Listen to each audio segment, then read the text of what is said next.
What does it take to be able to compete globally for limited natural resources critical to the growth of burgeoning tech industries that are being sought after by countries competing to secure their own domestic production capabilities? DeMeakey addresses this timely and touchy topic in this portion of our conversation. Okay, so back to the ethical piece now of the global. So students were really interested in as businesses expand globally, there are often various standards for labor practices and environmental regulations, community expectations, especially if we're talking something like geological mining, how do you approach that delicate balance between optimizing profit and obviously the interests of the company stakeholders while also positively contributing to the local community?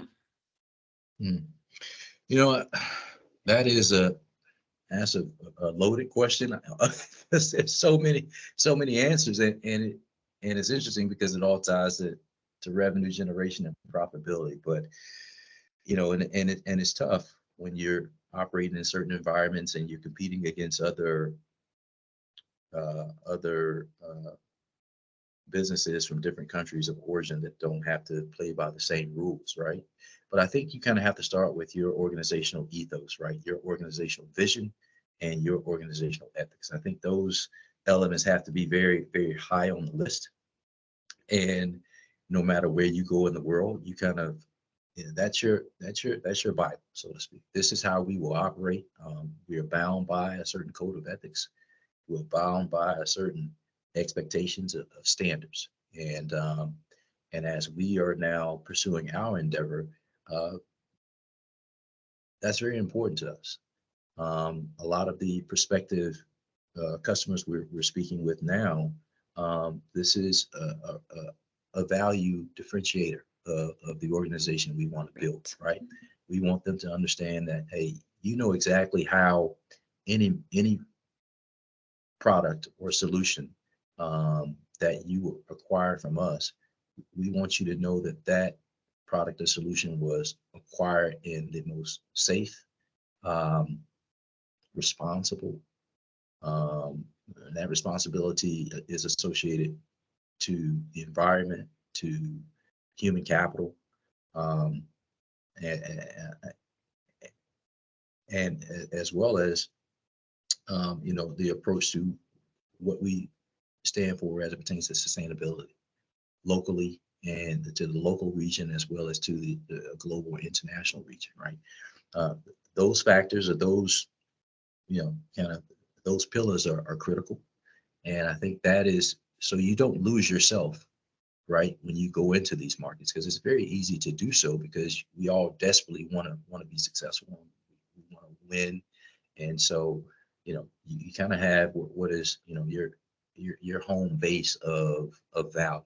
And those core values have to always be at the, kind of front most of your decision making, strategy wise, revenue wise, who you partner with, how you go about securing materials, manpower, government relationships if that is required, and every I would say from as far up as the breaking ground all the way down to the delivery of products into the hands of the end user.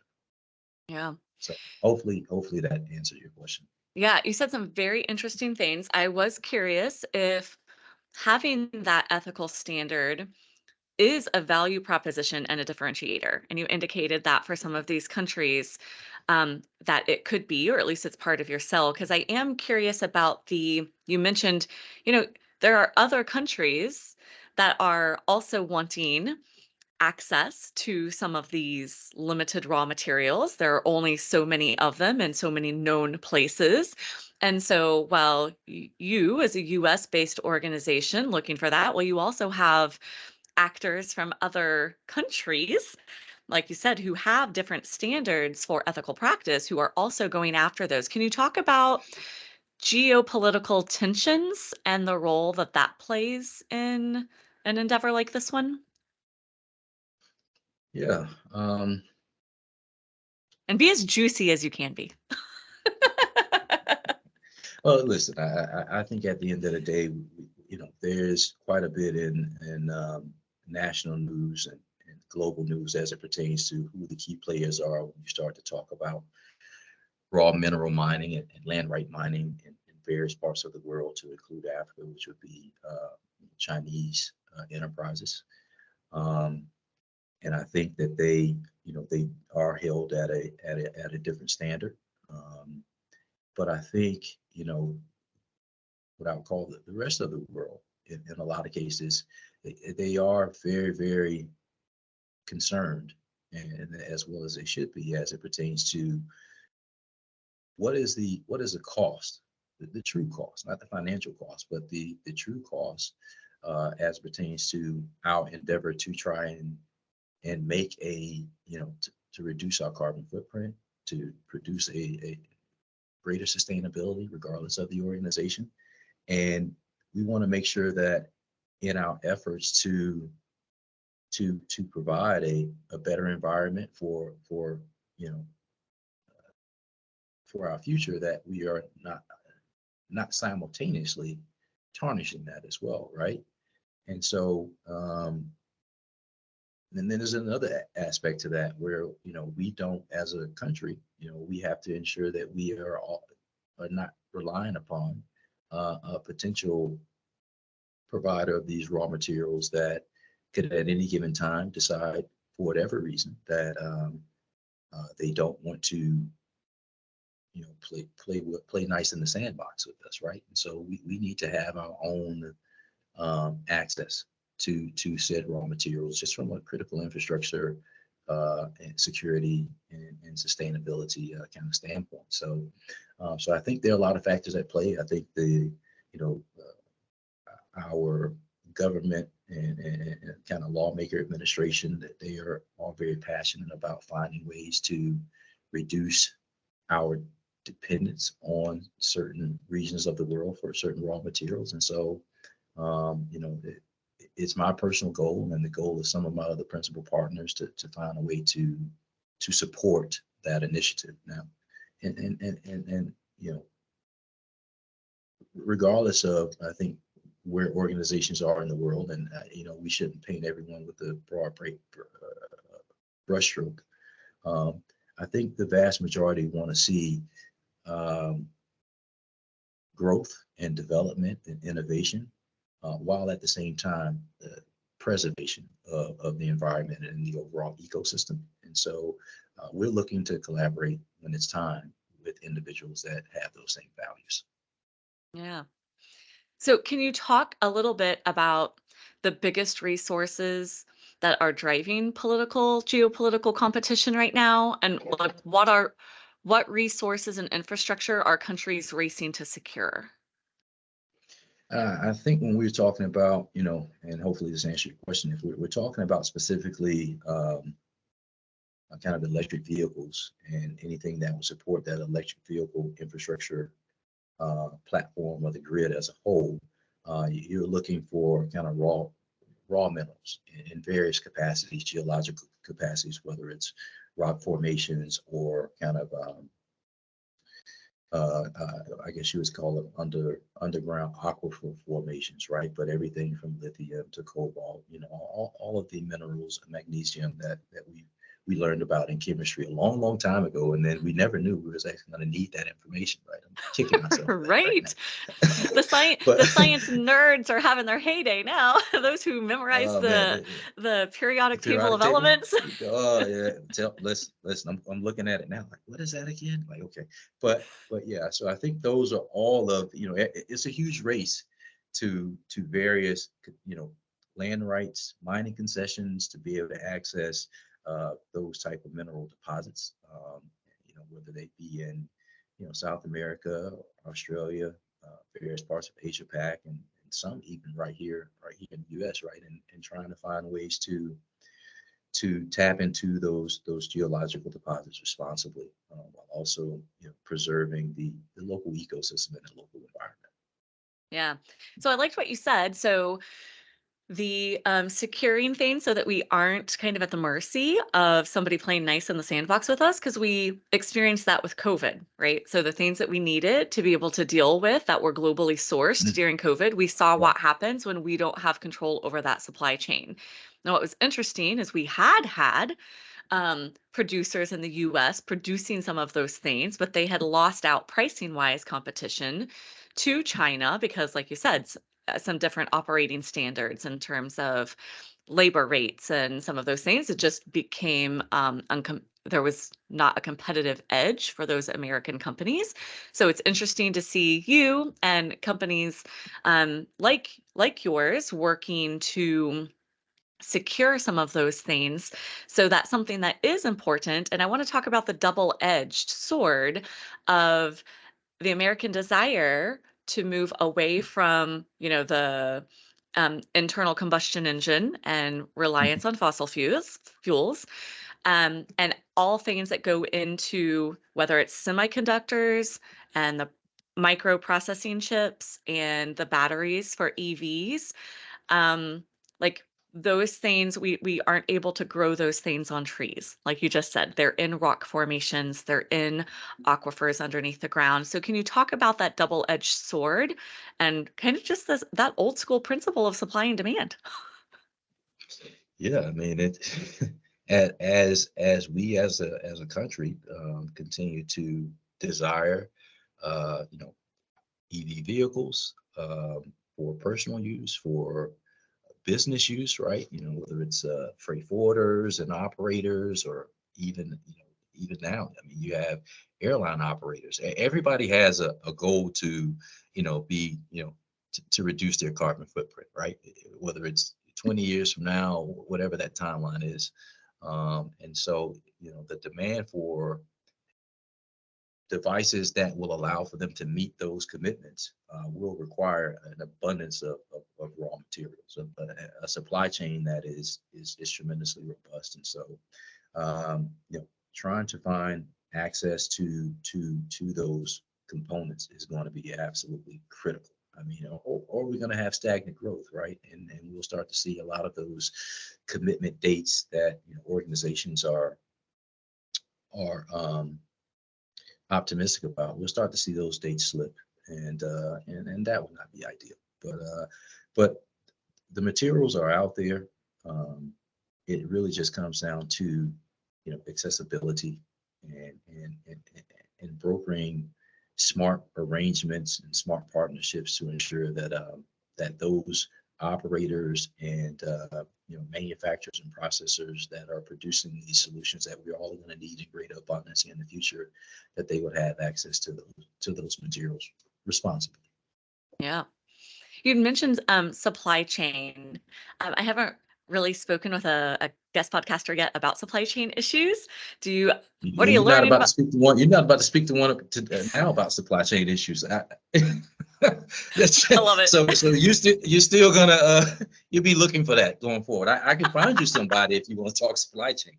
It's not my area of expertise. I'm learning as I'm going right now. Matter of fact, I'm doing everything I can to get smart quick. Attending conferences, reading white papers, joining various online associations. It's a continuing education process. It really is. It really is. So Okay, give I give, love give that. me We can six give most me six definitely give, leave give it me there. 6 months. Give me 6 months, and we may be able to come back and talk supply chain later. Okay, I'll give you that. Thank you. Um, A little bit of grace. absolutely, all the grace that you need. So have you noticed any patterns? So you said that you've worked globally for a while now.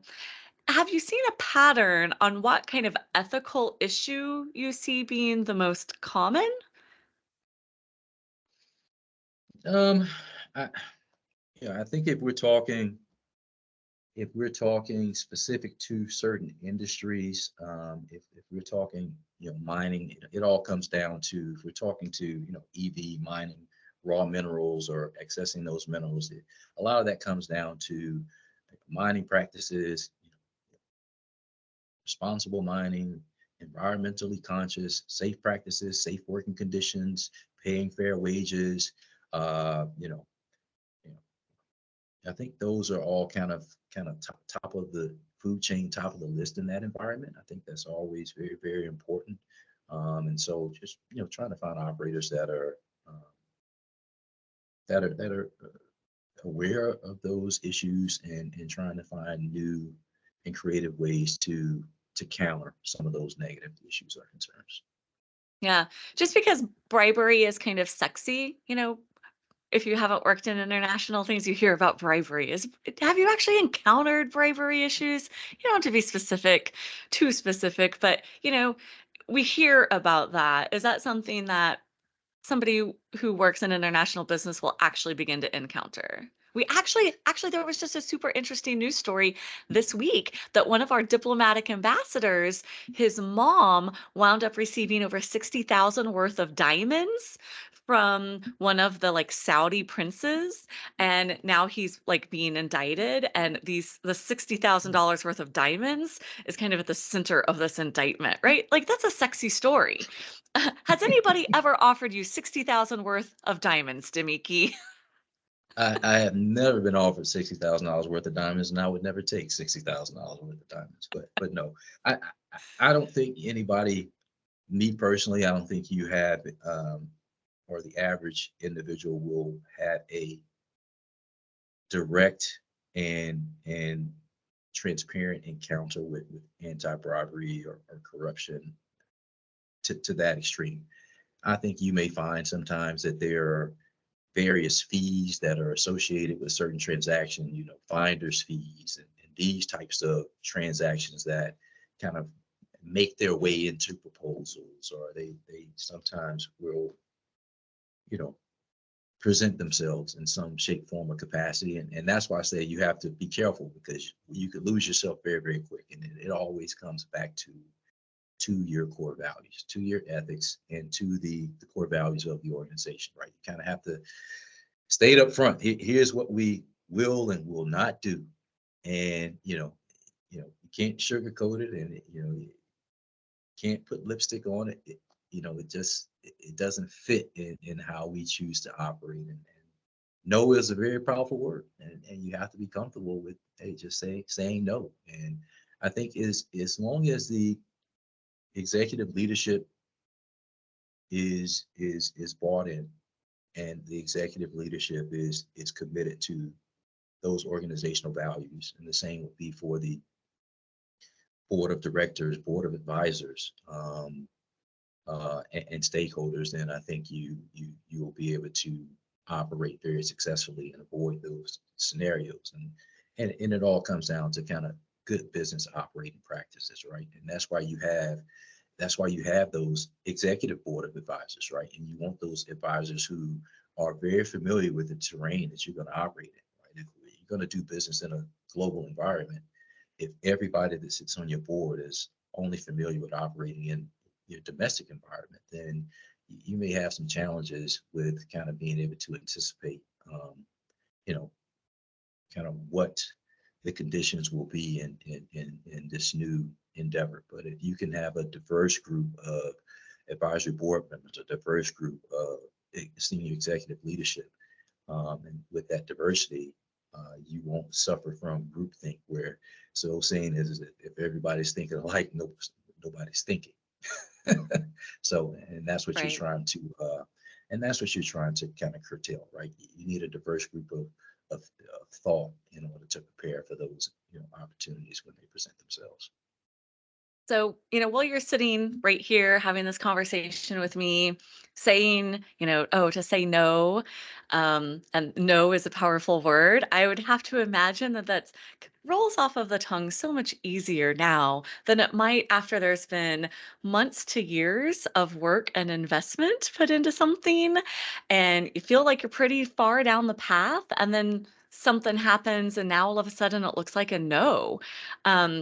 Do you have any insight about that situation, and how you can turn things that need to be no's into not completely lost opportunities? Yeah, I mean, in times of desperation, right? we consider doing things that we probably wouldn't normally do.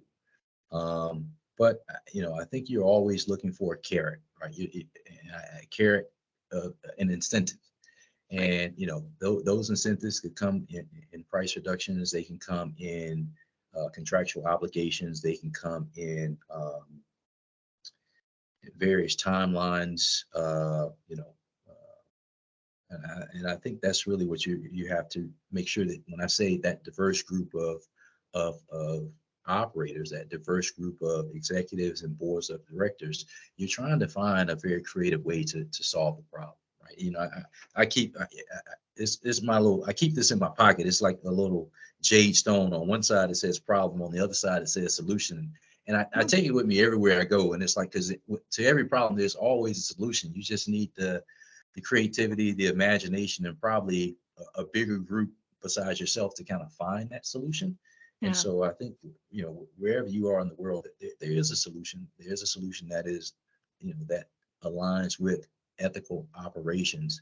You just got to work to find it, right? And Right. sometimes it comes in price concessions. But then those price concessions and kind of conversations, also you're trying to have those on the front end and the back end, right? So if you're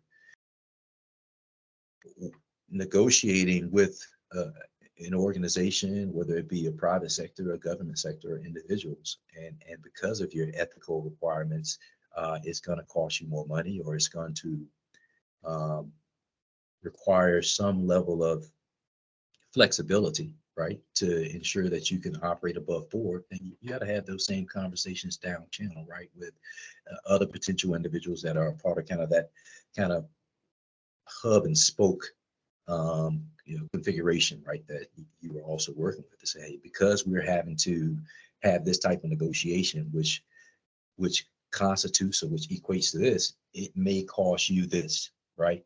But that's the cost to operate with an ethical business. Now it's up to you to determine, hey, you don't want to operate with ethics, so therefore, D or whoever we're talking to, that doesn't work for us. Well, then this may be an impasse for this relationship.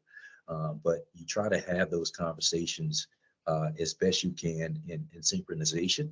So everybody is transparent, and everybody is aware of what it takes to kind of meet these standards that we should be looking to adhere to. That just made me think of something. How do you know if the things that have been agreed upon for ethical operations are being adhered to? So what is that kind of investigation process or the checks and balance process? Is it, are you just kind of counting on them and their word? They're sending reports, or they're sending something, or are you sending people over to actually inspect themselves? And especially in something like, geological mining, I'm just curious what that looks like. That's tough, right? I can't recall. I don't know if it was. I don't know which of the box change stores were just in the news. And I think I know, but I don't want to say any names. But anyway, there's a few box change stores. I want to say maybe even grocery stores that were in the news for when various products were coming back to the store for them to recycle. They subcontracted out that process to a company, and it ends up that stuff wasn't being recycled, right? It was Yeah. winding up in waste fields and all that kind of stuff. And the thought process was, we hired somebody to do it, but we never confirmed that it was actually being done, right? Right. So I think you make a very valid point. I would say the success of any of those relationships or consortium or partnership is going to be heavy dependent on the the nature of the parties involved, right? Is this a new collaboration? You've never worked with these individuals before. Everybody within that enterprise is kind of a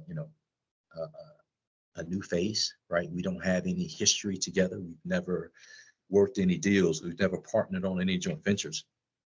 That's tough. I'm not a fan of those, right? Because you don't really know what you're getting, right? You kind of want some face in there to be familiar, to say, hey, we've transacted before, and based on that transaction, you know, I know the devil that I'm potentially dealing with, right? The devil you know is better Right. than the devil you don't, right? That kind of Right. mantra, right? That, so to speak. But trust is essential. Um, due diligence is essential, right? And until you know that you're working with somebody you can trust, you may have to make some additional investment with putting boots on the ground and you know designing a process, contractual terms and conditions that correlate to a process that stipulate, hey, here are what the benchmarks are, the checks and balances, and and that's all a contract is, right? It's just a it's just a guide. It's guardrails, right? If we get off the path, here are the conditions and terms that we use to put ourselves back on the road together, right? Right. Um, but I think it all starts with trust. It starts with doing your due diligence on anybody you're collaborating with, the individuals themselves, doing your due diligence on those. So some research, some background checks. Um, having the right vision in place. What is it? What is the leadership vision, right? All great leaders, they should have a vision. If they don't have a vision, then it won't gain much long-term support. And so anybody you're partnering with, if it's another organization, what is their vision? How do they typically operate? What has been their kind of performance record? And then, especially if we're operating outside of the U.S., and even if we're operating in the U.S., communication is key. Effective, honest communication, you know, led by quality listening. And I think that's all the fundamental essential. Those are the fundamental essentials of the recipes to high probable success. Doesn't mean you're going to be successful. It doesn't mean you're going to have hiccups, but like we said before, the process, right? All we're trying to do is put the right process in place that would constitute to a higher probability of the desired outcome. Talk about putting your money where your mouth is. DeMeakey wasn't kidding earlier in our conversation whenever he talked about his willingness to explore new things and try new avenues and have an entrepreneurial spirit.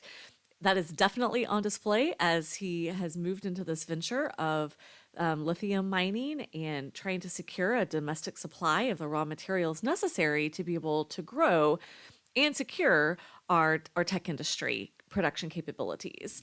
I hope that you will do some of your own research into some of the current legislation that is being considered, particularly as it pertains to the state of Nevada and the lithium, cobalt, and copper mining that is taking place there. Congress and the courts are currently fighting over issues such as waste disposal, and it's pretty interesting that the heart of it is a 150-year-old 1872 mining law. So I hope that you will take this opportunity to dig a little deeper, learn a little bit more about what is happening both globally and right here in our own backyard.